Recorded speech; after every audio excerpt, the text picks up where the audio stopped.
Olá, começa agora mais um Tá na Web, o programa que te deixa por dentro dos assuntos que estão sendo falados na internet e de alguns dos temas mais pesquisados no Google. Ontem, gente, foi o Dia do Orgulho LGBTQIA+, uma data que marca a luta pelos direitos dessa comunidade. E o dia 28 de junho, ele entrou no calendário mundial em 1969, depois de vários protestos contra as frequentes ações da polícia de Nova York em um bar chamado Stonewall. Esse local, esse bar, ele era um ponto de encontro do público LGBT da cidade. E de lá para cá, a luta diária por direitos básicos é uma constante. O que mais preocupa é a violência mesmo que a comunidade sofre. Segundo o Observatório de Mortes e Violências LGBTI+, no Brasil, em 2021, 316 pessoas foram mortas de forma violenta pelo simples fato de serem LGBTs. Os gays, travestis e transexuais são a maior parte dessa triste estatística. Bom, e para a gente fazer uma reflexão sobre esse tema e também entender um pouco melhor esse assunto, eu converso hoje com a Maria Eduarda Aguiar, que é a primeira advogada trans do Brasil, e também com a Sara Wagner, que é mestre em educação e especialista em gênero e sexualidade. Bom, muito bem-vindas aqui, muito legal ter as duas com a gente, um prazer entrevistá-las pela primeira vez. Eu quero começar aqui, além de dar as boas-vindas, foi um assunto que gerou algumas dúvidas na redação, gente, em relação à sigla. O Observatório usa uma sigla, algumas outras entidades e organizações usam outra sigla. Então, eu queria saber até que ponto que a gente está certo ou não em falar comunidade LGBT, LGBTQIA+, ou a sigla, que foi esse ano que a gente explicou, que é LGBTQIAPN+. Então, por favor, eu quero que vocês comecem me explicando isso. Eu vou começar, então, com a Sara. Sara, você pode começar tirando essa dúvida? Acho que é uma dúvida excelente e boa para a gente começar uma conversa, né, Mariana? Boa noite a todos, todas e todes, já que a gente está falando desse dia. Que coisa boa estarmos numa comemoração, não é? Para mim é um motivo de muita alegria estar aqui, inclusive com essa parceira de caminhada, doutora Maria Eduarda, que faz um trabalho lindo também aqui no Rio de Janeiro. Bom, quando a gente pensa essa sigla, algumas pesquisadoras já tinham trazido o início desse emblema, dessa questão. A Regina Facchini, ela se debruçou sobre esse tema, tentando entender como que a gente saiu lá dos entendidos, naquele momento, as travestis, inclusive, que é uma identidade feminina, naquele momento ainda tida como uma identidade variante ou masculina por alguns momentos, depois veio GLS, como que a gente chegou nesse ponto? E o que a gente tem hoje é uma sigla que é a LGBTI+, com muita densidade. E por que isso? Porque são grupos específicos que apresentam políticas públicas muito específicas. As demais letras, elas foram se ampliando de acordo com a evolução do conceito.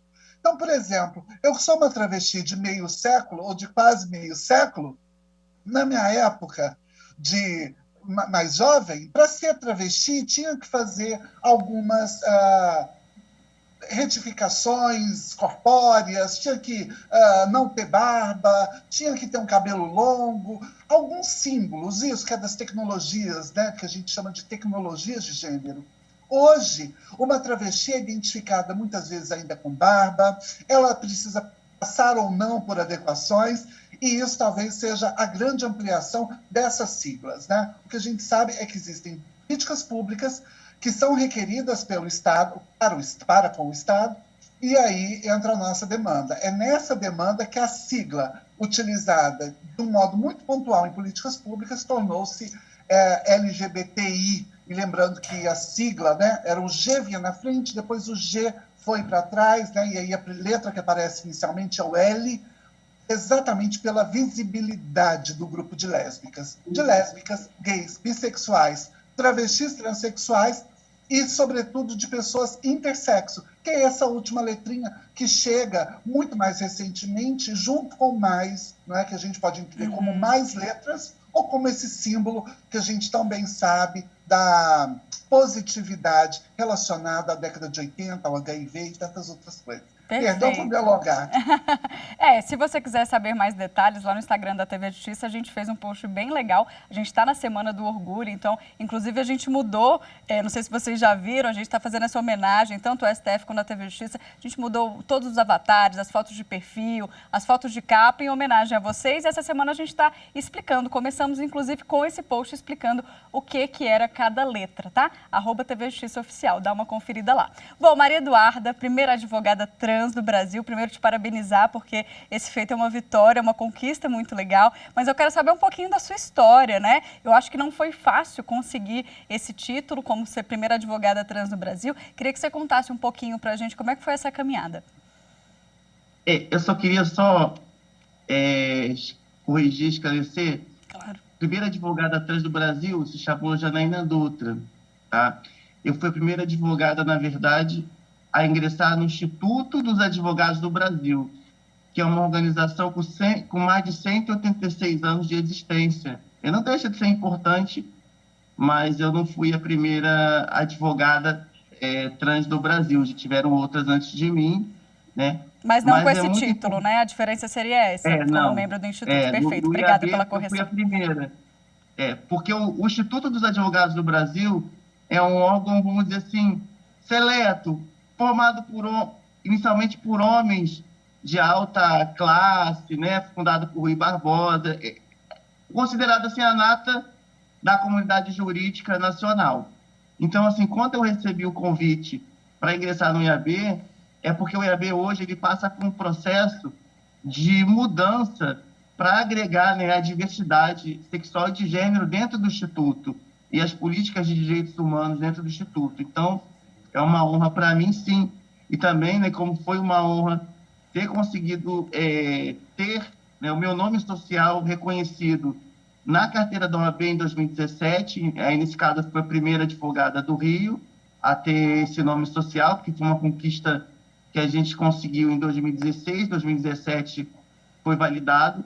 E para mim é um motivo de muito orgulho, porque Sara sabe muito bem que esses espaços nunca foram espaços destinados e abertos para travestis e transexuais. Então, você ter uma travesti e uma transexual no IAB, na OAB, no STF, é um feito histórico e muito importante. Então, num mês como o mês do orgulho, numa data como a de hoje, sim, sinto muito orgulho pela comunidade trans, da gente estar podendo sair de locais onde nós éramos marginalizadas e podemos já estar em locais de cidadania e de maior importância, fazendo e usando o nosso privilégio pelas pessoas LGBT mais vulneráveis e que ainda precisam muito do nosso trabalho. Tá certo. Sara, me conta um pouquinho quais são os maiores desafios que vocês ainda enfrentam hoje, né? Como a gente sabe, existiram muitas conquistas, né? A gente já mencionou várias delas aqui, inclusive conquistas aqui de decisões do Supremo, né? De inclusão, de nome social, doação de sangue, criminalização da homofobia. Então, a gente tem um caminho bonito, né? Mas claro que ainda falta. Então, eu queria saber, na sua opinião, quais são os maiores obstáculos hoje. Olha, Mariana, você com perguntas difíceis e complexas, né? Porque a gente continua tendo... a gente está aí num campo que é muito interessante, porque nós tivemos grandes avanços, ou alguns avanços, no campo do sistema judiciário nacional, né? O sistema judiciário nacional, ele coloca os direitos atualizados de pessoas trans. Mas isso também é um problema. Como esses direitos eles chegam através do judiciário e não do legislativo, algumas tramitações ainda nos parecem nubladas. Ou seja, a gente ainda conta, no Brasil mais profundo, com pessoas que não estariam dispostas a entender alguns direitos que vieram diretamente do judiciário e não propriamente do legislativo, que seria ali a Casa do Povo. Quer dizer, quando a gente tem esse grande problema, não é, que é leis sendo estruturadas pelo sistema judiciário, não pelo sistema legislativo, nós temos aí uma complexidade grande. E talvez por isso os problemas hoje da população trans sejam o problema da população trans de 10, de 20 anos atrás. Não é? que é o respeito com o nome, o respeito, quer dizer, são garantias que a gente não teve outrora, né? Nós estamos aqui hoje e a gente continua passando, porque a hora que a gente desligar, sair daqui dessa tela, Mariana, nós voltamos a ser as pessoas do cotidiano, do dia a dia, que vão ao supermercado, que fazem compra, que vão à escola, que tem parentes, que tem... Eu sou avó, né? Eu tenho um filho de 30 anos, mas no meio da rua, antes de tudo, eu, Maria Eduarda, somos as travestis. A grande doutora Maria Eduarda, que estava fazendo a minha defesa, inclusive, no STF, né, eu e todo o meu grupo, tantas pessoas trans devem a essa mulher, né, um alto grau de respeito. Na rua, nós somos essas pessoas ainda que estamos dentro dessa marca, desse nome, não é? Por mais especialista, por mais títulos que tenhamos. Essa mulher está dentro de uma instituição que era composta por Rui Barbosa. Olha o que a gente está falando, né? Quando essa luz apaga ou quando a gente sai dessa tela, no dia a dia, as ofensas ainda continuam. A disputa por banheiro ainda segue sendo a mesma. O nome precisa ser reiterado. O pronome, o uso de pronome, que é uma coisa do campo do absurdo, a gente tem que estar falando, olha, é ele, é ela, é dele, dela, né? Ainda é recorrente. Talvez seja isso. Quer complementar? Eu posso complementar? Com certeza, por favor. Eu queria complementar, eu acho que é fundamental, e o Brasil ainda não conseguiu avançar nisso, no programa de combate à LGBTfobia nas escolas. E quando a gente fala de escolas, a gente está falando de influenciar crianças, nada disso. A gente está falando de um programa metodológico de combate à discriminação, à intolerância dentro do sistema educacional. Porque só assim a gente consegue formar jovens com pensamento crítico e com tendências a não serem pessoas LGBTfóbicas no futuro. Porque todos nós sabemos, quem está nos ouvindo, Sara, enfim, sabe muito bem, que a LGBTfobia recreativa ela é utilizada tanto no seio familiar quanto no seio escolar. Então, isso precisa ser combatido. Só que os nossos governantes, que são, em grande maioria, conservadores e alguns não têm um certo entendimento em relação a essas questões, vetam o programa de combate à LGBTfobia dentro dos planos municipais, estaduais e nacionais de educação. Então, assim, Sara, que é uma educadora, uma professora, sabe bem disso, que eu só penso em mudança não a partir do direito penal, não a partir do encarceramento de ninguém. Eu penso a mudança a partir do sistema educacional e do grande debate social sobre a importância do respeito. Perfeita colocação. Sara, eu já quero continuar aí nessa questão educacional, como você é mestre em educação, me fala um pouco da importância da gente ensinar isso, né?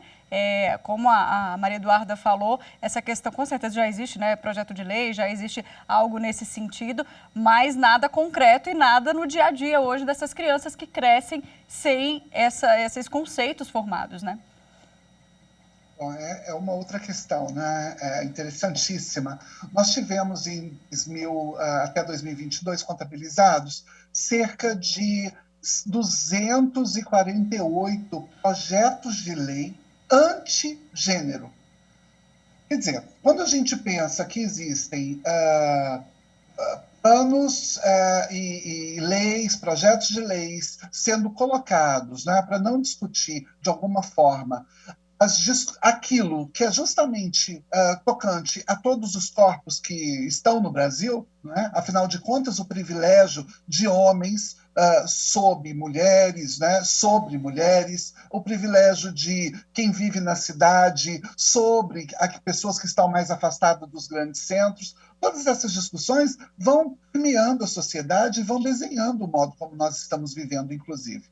O que eu fico pensando, Mariana, é como a escola tenta, de alguma forma, não ser esse espaço de reprodução, não é? Porque existem pessoas extremamente comprometidas dentro da escola hoje que evitam o assunto e, por outro lado, tem pessoas também comprometidas, né, em menor número ainda, e infelizmente, que estão entendendo agora a urgência do porquê falarmos de gênero, de sexualidade dentro da educação, não é? Porque quando se fala disso, parece que a gente tirou um negócio assim, estamos falando de LGBTs. Na verdade, não estamos falando de LGBTs, né? Nós estamos falando sobre como pessoas são colocadas dentro de caixas muito bem pensadas, né? E que são ignoradas durante toda a sua vida. Eu me lembro, por exemplo, que apresentadores de renome de programas jornalísticos, e você é uma jornalista, né? Essas pessoas que tinham a voz final, que tinham a palavra final, eram sempre os homens, né, brancos, muito bem criados, muito bem nascidos. As mulheres eram uma coisa de discutir culinária, de fazer um outro contraponto, né?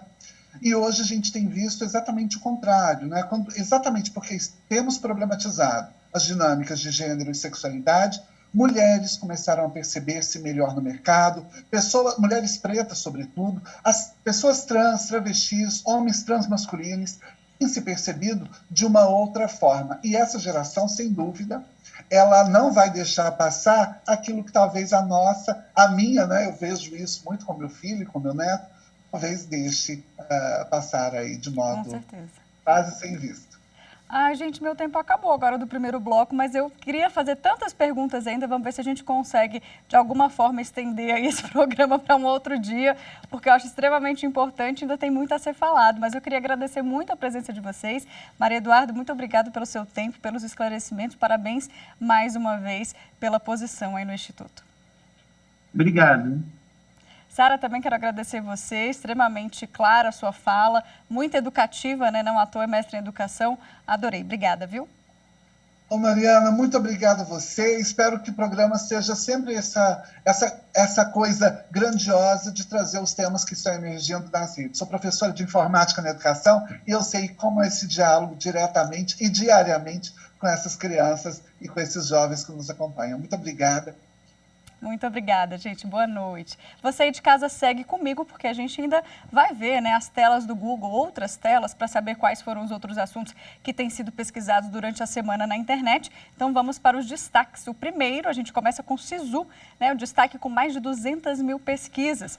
Isso porque as inscrições para o Sistema de Seleção Unificada do segundo semestre começaram ontem. O SISU, gente, ele seleciona, né, com base na nota do Enem, os estudantes que vão cursar o ensino superior em instituições públicas. Nesta edição, são 73 instituições participantes e mais de 65 mil vagas. Uma baita oportunidade, né? As inscrições são só até sexta, dia 1º de julho, né? Então, anota aí o site que você tem que entrar. É sisu.mec.gov.br para fazer a sua inscrição. Agora, uma outra notícia, essa que afeta a vida de quem precisa andar de ônibus em São Paulo. Hoje começou uma nova greve de motoristas de ônibus. Pelo menos 1,5 milhão de passageiros foram afetados aí no horário de pico hoje de manhã. E essa já é a segunda greve em 2 semanas.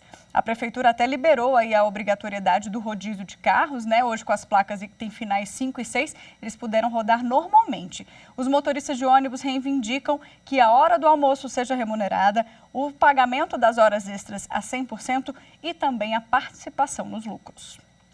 Para fechar o giro pelos trends, temos também o nome de Pedro Guimarães, com mais de 100 mil pesquisas. O presidente da Caixa Econômica Federal foi denunciado por diversas funcionárias por assédio sexual. Hoje, em Brasília, funcionários da Caixa fizeram um protesto, né, que pedia a saída imediata do presidente do cargo. O presidente oficializou hoje à tarde o pedido de demissão nesta tarde. As denúncias são investigadas pelo Ministério Público Federal, mas o inquérito corre em sigilo. A gente faz agora, então, uma rápida pausa. Vamos para um intervalo. Eu te espero no próximo bloco.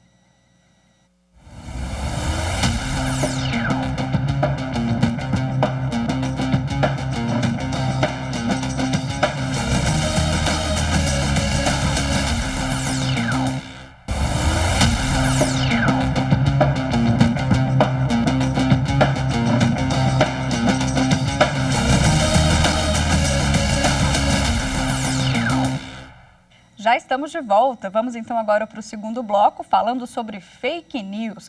Começamos com o nosso Instagram. Lá no nosso perfil, @TV Justiça Oficial, a gente tem uma editoria semanal, a hashtag #EraFake, que sempre esclarece uma fake news. Vamos dar uma olhada então no Instagram de hoje? Hashtag #EraFake, o vídeo que afirma que os votos dos eleitores ficam armazenados em nuvens, não em equipamentos físicos. Gente, o Tribunal Superior Eleitoral esclareceu que é falsa essa informação, de que a ferramenta utilizada para totalizar os votos do país na eleição é um serviço de nuvem. Na realidade, os votos ficam registrados em 2 supercomputadores, equipamentos físicos, localizados na sala cofre do TSE. E na programação da TV Justiça, a gente tem também uma fake news, que envolve a varíola dos macacos, essa nova doença que está aqui pelo Brasil. Vamos ver.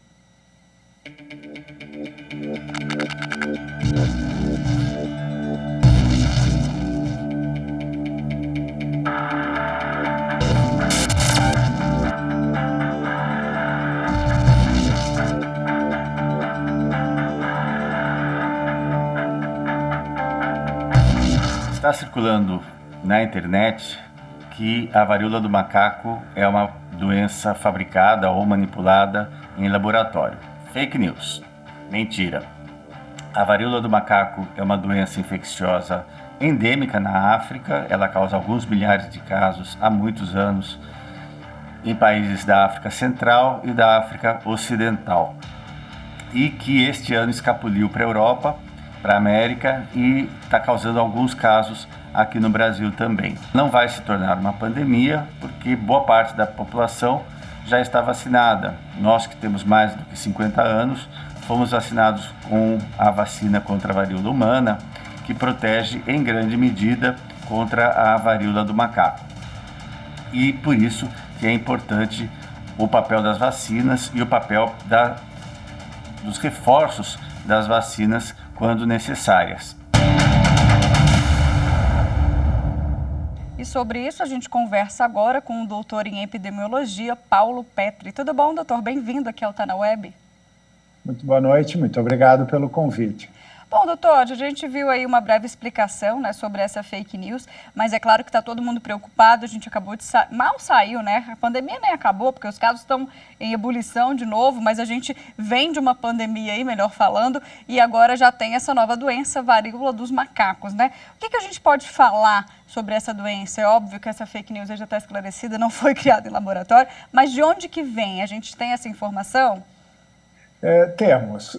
Na verdade, essa é uma notícia falsa, realmente, e os próprios autores do artigo mencionaram um erro de tradução, e que é, sim, na verdade, um vírus que está em mutação, porque ele é um vírus que não é novo. Essa é uma doença que foi relatada pela primeira vez em 1958, veja bem há quanto tempo faz isso.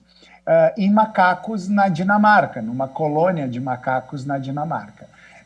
E a primeira infecção em humanos se deu no Congo, onde foi muito bem mencionado, a doença ainda é endêmica, em 1970. E eu diria, se tu me permites, que nessa época, em 1958, ainda nem existia a tecnologia de produzir esses vírus em laboratório. Uhum. Então, a vacina, a notícia é falsa, e a doença não é nova.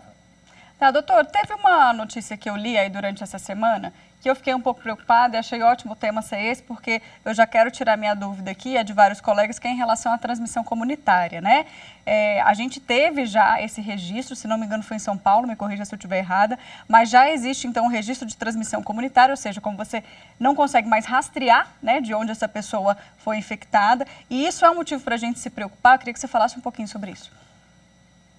A própria Organização Mundial de Saúde recomenda que haja preocupação, mas preocupação e não pânico, porque essa doença ela já produziu surtos, como nós mencionamos anteriormente, ela é endêmica em vários países africanos, e ela já produziu surtos no próprio Estados Unidos da América do Norte em 2003, na Nigéria em 2018 e 2019, e já chegou ao Brasil.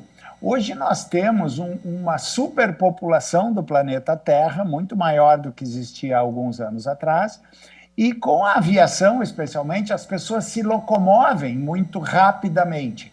Então, as barreiras sanitárias para conter uma doença infecciosa, elas são muito difíceis e provavelmente essa doença, então, ela já foi relatada em mais de 30 países.